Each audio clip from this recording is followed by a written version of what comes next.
কুমড়োর ছক্কা। সরষের তেলে জিরে, শুকনো লঙ্কা, তেজপাতা, পেঁয়াজ কুচি, আলু দিয়ে আলুটা একটু ভেজে তারপর জিরে, ধনে, আদা, রসুন, কাঁচা লঙ্কা, গরম মশলা বাটা মশলাটি ভালোভাবে ভেজে নেব। এরপর কুমড়ো, পুঁই শাকের ডাঁটা দিয়ে ঢাকা দিয়ে দেব। কিছুক্ষণ পর ঢাকনাটা তুলে ভিজিয়ে রাখা ছোলা দিয়ে পরিমাণ মতো নুন, হলুদ গুঁড়ো দিয়ে নেড়ে চেড়ে ভালোভাবে মিশিয়ে আবার ঢাকা দিয়ে সবজিটা সিদ্ধ করে নেব।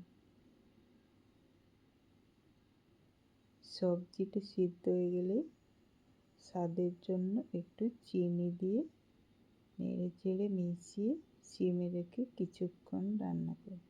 ব্যাস রেডি হয়ে গেল কুমড়োর ছক্কা।